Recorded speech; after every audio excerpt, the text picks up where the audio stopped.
Hello दोस्तों, स्वागत है आपका अपने यूट्यूब चैनल इन कॉन्सेप्ट में। तो आइए दोस्त, हम लोग पढ़ रहे थे बिहार बोर्ड क्लास 10 के लिए साइंस।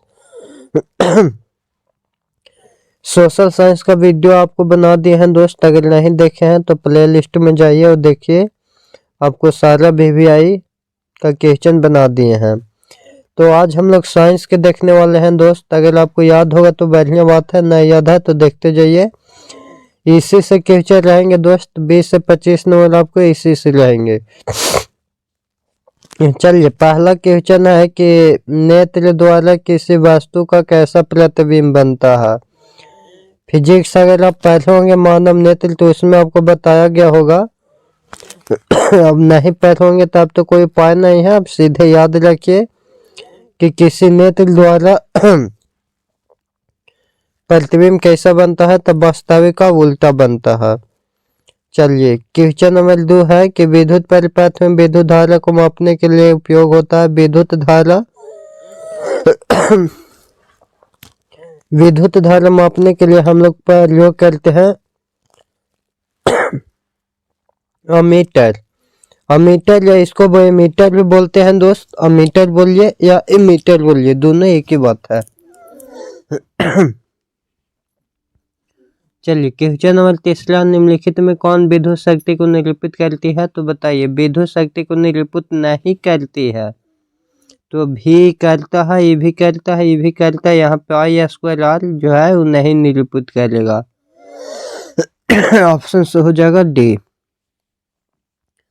निम्न में से किसी वस्तु का वास्तविक प्रतिबिंब बना सकता है। तो बताइए कौन बनाता है। तो उत्तल लेंस बनाता है। किसी बिंदु वस्तु से निकलकर किरणें किसी लेंस से अपवर्तित होकर जिस बिंदु पर मिलती है उसे कहते हैं, उसे क्या बोला जाता है दोस्तों। उसे फोकस बोला जाता है। फोटोग्राफी कैमरा का भी दृश्य क्या होता है। तो ये होता है उत्तल लेंस। किसी शब्दकोश में पाए गए छोटे अक्षरों को पढ़ते समय अपने में से कौन सा लेंस पसंद करेंगे। तो 5 सेंटीमीटर फोकस दूरी का उत्तल लेंस। क्वेश्चन नंबर नेक्स्ट है कि किसी गोलीय दर्पण के पतले गोले लेंस दोनों फोकस दूरियां -15 सेंटीमीटर है। तो दर्पण तथा लेंस होंगे तो बताइए क्या हो जाएंगे। दर्पण होगा अवतल और लेंस होगा उत्तल। चलिए, वोल्ट बराबर होता है तो वोल्ट बराबर क्या होगा दोस्त। V बराबर जूल बटा कूलम होता है, ये आपको पता ही होगा। विद्युत आवेश के प्रवाह के दर को कहते हैं तो इसको विद्युत धारा बोला जाता है। निम्नलिखित में कौन सा कथन सत्य है। तो जूल बराबर होता है कूलम गुने वोल्ट। जे बराबर, ये आपको पीछे ही बताएं। CHO अभिक्रियाशीलक मूल को कहते हैं तो इसको क्या बोला जाता है दोस्त। एल्डिहाइड समूह। ईथर के CO होता है। कार्बोनिलिक समूह के होता है COOH। और एल्कोहल के OH होता है। ये आपको याद होना चाहिए, सब याद कर लीजिए, इससे भी आपको रहता है एग्जाम में। देखिए, अगला एथेनॉल को सांद्र H2SO4 के साथ गर्म करने पर लेन में से कौन सी गैस बनती है। तो कौन सी गैस बनती है दोस्त। C2H6। जिंक ब्लेड निम्नलिखित में से किस धातु का अयस्क है। तो जिंक ब्लेड किसका है दोस्त। Zn का, यानी जिंक ब्लेड Zn का होता है। आवर्त सारणी के किस आवर्त में तत्वों का कौन सा गुण समान होता है। तो इसके कैसों की संख्या। अभिक्रिया CaO प्लस CH2O यानी COH2 के होल ट्वाइस किस प्रकार का है। तो संयोजन। दो से मिल के एगो बनता है तो क्या होता है दोस्त। संयोजन किया यानी संयोग किया। वियोजन में एगो से टूटता है, जैसे ही रहता विषय इतना होता तो वियोजन होता है। प्रतिस्थापन में जगह ही चेंज कर लेता है। चलिए, जल में घुलनशील भस्म कहलाता है। तो जल में घुलनशील भस्म क्या कहलाता है दोस्त। इसको वेश बोलते हैं यानी सार। सोडा एस का रासायनिक सूत्र क्या है। तो इसको बोला जाता है plaster of Paris. Baking soda का रासायनिक सूत्र है NaHCO3। निम्नलिखित में कौन विजातीय यौगिक है। Plaster of Paris. Baking soda का रासायनिक सूत्र है। बस रिपीटेड क्वेश्चन है दोस्त। निम्नलिखित में कौन संसारिक अम्ल है, तो इस सल्फ्यूरिक अम्ल हो जाएगा। मिल्क ऑफ मैग्नीशियम का पीएच मान होता है तो 10.5 हो जाएंगे। सल्फर के संयोजी में इलेक्ट्रॉनों की संख्या होती है तो कितना होगा दोस्त, 6 हो जाएगा। निम्नलिखित तत्वों में किसकी आयन ऊर्जा अधिकतम होती है, तो क्लोरीन की आयन ऊर्जा अधिकतम होगी। निम्नलिखित में कौन सा मात्रक वाट के बराबर होगा, तो वाट के बराबर होगा जूल बटा कूलम। विद्युत हीटर की तार की कुंडली बनी होती है तो नाइक्रोम की बनी होती है। किसी परिपथ का वह गुण जो विद्युत ऊर्जा को उस ऊर्जा में बदल दे उसको क्या बोला जाता है, तो उसको परिपथ बोला जाता है। एक विद्युत मेल से धारा प्राप्त करने पर इसके सिरों के बीच विभवांतर का मान होगा, तो विभवांतर का मान क्या होगा दोस्त, विद्युत वाहक बल से कम होगा। चलिए अगला क्वेश्चन है, अनवीकरणीय ऊर्जा का स्रोत है, तो अनवीकरणीय ऊर्जा के स्रोत क्या हो जाएंगे, कोयला, बाकी सब नमनीय के हैं। तरंगदैर्घ्य को मापा जाता है तो तरंगदैर्घ्य को मीटर में मापा जाता है, किसमें मापा जाता है, मीटर में। किसी चालक तार में प्रवाहित विद्युत धारा के गतिशील कण होते हैं तो इसको इलेक्ट्रॉन बोला जाता है। 12 वोल्ट विभवांतर के दो बिंदुओं के बीच 2 कूलम आवेशकों में कितना कार्य कर लेगा, ऐसा क्वेश्चन आ जाए तो 12 में डायरेक्ट गुना कर लीजिए 2 से तो 12 दूनी हो जाएगा 24 जूल। मेंडल ने अपने आनुवंशिकी प्रयोग हेतु किस पौधे को चयन किया था, यह उपयोग में लाया था टमाटर के पौधा, ये किसको नहीं याद होगा जी।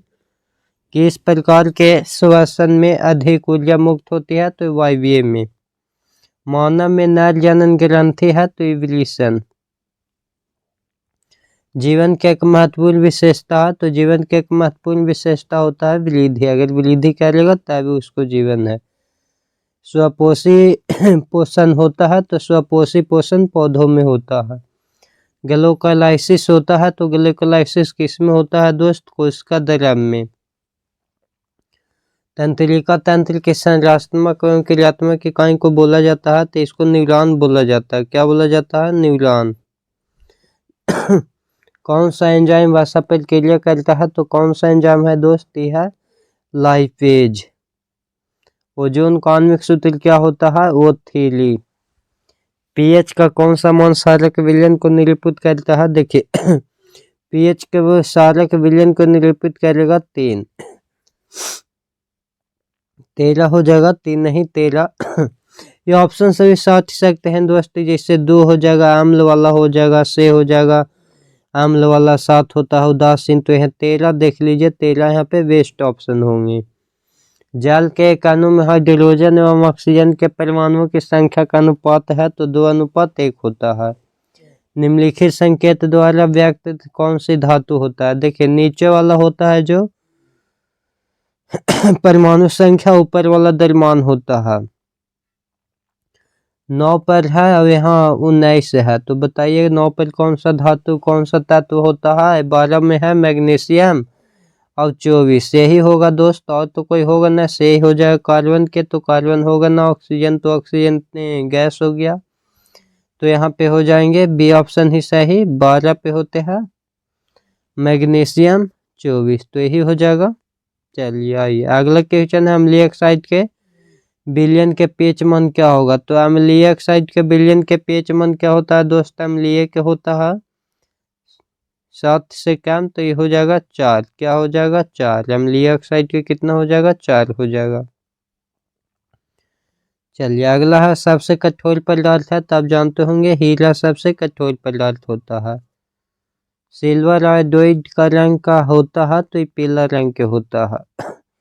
श्वसन किस प्रकार की रासायनिक अभिक्रिया है, तो श्वसन क्या है दोस्त, ऊष्माक्षेपी है। पौधे में जनन अंग कहाँ होता है, तो पौधे में जनन अंग पुष्प में होता है। मस्तिष्क का कौन सा भाग शरीर की स्थिति तथा संतुलन का अनुरक्षण करता है, तो कौन सा भाग, अनुमस्तिष्क। किस पौधे में रंध्र उपस्थित रहते हैं, तो ये होता है कनेर में। BS4 का संबंध है तो ध्वनि प्रदूषण से, किससे है, ध्वनि प्रदूषण से। रक्त में ऑक्सीजन का वाहक है तो हीमोग्लोबिन।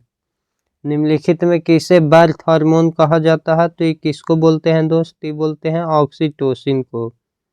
बीज विकसित होता है, बीज किस में विकसित होगा दोस्त? बीज विकसित होता है, बीज विकसित होगा बीजांड से। ग्रहणी भाग है, ग्रहणी भाग है सूती आंत का। तालाब किस प्रकार के पारिस्थितिक तंत्र है? तो तालाब किसका है दोस्त? प्राकृतिक है। निम्न में कौन पारिस्थितिक तंत्र में अधिकतम संख्या में मौजूद होती है? तो उत्पादक। जीवों की उत्पत्ति के पहले पृथ्वी पर निम्नलिखित में से क्या नहीं था? तो इनमें से सभी, न तो कार्बन डाइऑक्साइड था, न NO2 था, न O2 था। भारत में उत्पादित प्रत्यावर्ती विद्युत धारा की आवृत्ति होती है 50 Hz। 1 माइक्रो एम्पियर में होता है 10⁻⁻6 एम्पियर। नरौरा नाभिकीय विद्युत संयंत्र किस राज्य में स्थित है? तो यह है उत्तर प्रदेश में, यूपी में। स्पेक्ट्रम प्राप्त करने के लिए किसका उपयोग किया जाता है? प्रिज्म का। उत्तल लेंस द्वारा वर्धित काल्पनिक एवं प्रतिबिंब बनता है जब वस्तु रहती है फोकस और लेंस के बीच। आवर्त सारणी के प्रथम वर्ग में तत्वों की संख्या है 2। प्रथम में 2, दूसरका में 8, तीसरका में भी 8, 2, 8, 8, 18, 18, 37 होता है। निम्नलिखित में से किस में इलेक्ट्रॉनों को बाहर निकालना सबसे आसान है? तो M को। द्वितीय आवर्त में तत्वों का कौन सा सेल महत्तम होता है? तो पहला में K, दूसरा में L, KLMN, KLMN वो होता है। तो पहला में K, दूसरा में L हो जाएगा। संतृप्त हाइड्रोकार्बन श्रेणी के सदस्य को क्या कहा जाता है? तो संतृप्त के एल्केन बोला जाता है, सिंगल बॉन्ड लगाया जाता है। असंतृप्त के एल्कीन और एल्काइन दोनों बोला जाता है। एल्कीन के साथ डबल बॉन्ड और एल्काइन के साथ ट्रिपल बॉन्ड। मेंडलीफ द्वारा सोचे गए आवर्त सारणी के लिए स्थानों बाद में कौन सा पदार्थ स्थापित हुआ था? तो गैलियम वाला हुआ था जी, गैलियम। आवर्त सारणी के प्रत्येक आवर्त का अंतिम सदस्य होता है एक निष्क्रिय गैस। किसी तत्व में 2 सेल हैं और दोनों ही इलेक्ट्रॉनों से पूर्णतः भरे हुए हैं, वह तत्व है, वो तत्व हो जाएंगे नियॉन। निम्नलिखित में कौन सबसे अधिक क्रियाशील हैलोजन है? तो ये हो जाएगा फ्लोरीन। कॉपर ल्यूटेमस से स्रावित हार्मोन है, तो ये हो जाएंगे प्रोजेस्टेरॉन। पारिस्थितिक तंत्र में ऊर्जा होती है, तो क्या होता है? सूर्य का प्रकाश। मानव को उद्भव है फिरका से। निम्नलिखित में कौन लैंगिक जन संचालित रोग है? तो यहाँ पे हो जाएंगे सुजाक भी और HCV, BFC दोनों। मानव गुर्दे का आकार होता है सेम के बीज का आकार। किशोरावस्था में होने वाले शारीरिक परिवर्तन है, तो कौन हो जाएंगे दोस्त? A और B दोनों, टेस्टोस्टेरोन और एस्ट्रोजन। यौन परिपक्वता की विधि को कहते हैं, तो इसको बोला जाता है यौनारंभ। ओजोन परत का ह्रास मुक्तक किसके द्वारा होता है? तो इसको CFC के द्वारा। अगर वीडियो बढ़िया लगा होगा दोस्त तो लाइक करिए, शेयर करिए और सब्सक्राइब जरूर करिए। या कहीं आपको प्रॉब्लम हो रहा है तो बताने की कोशिश कीजिए। थैंक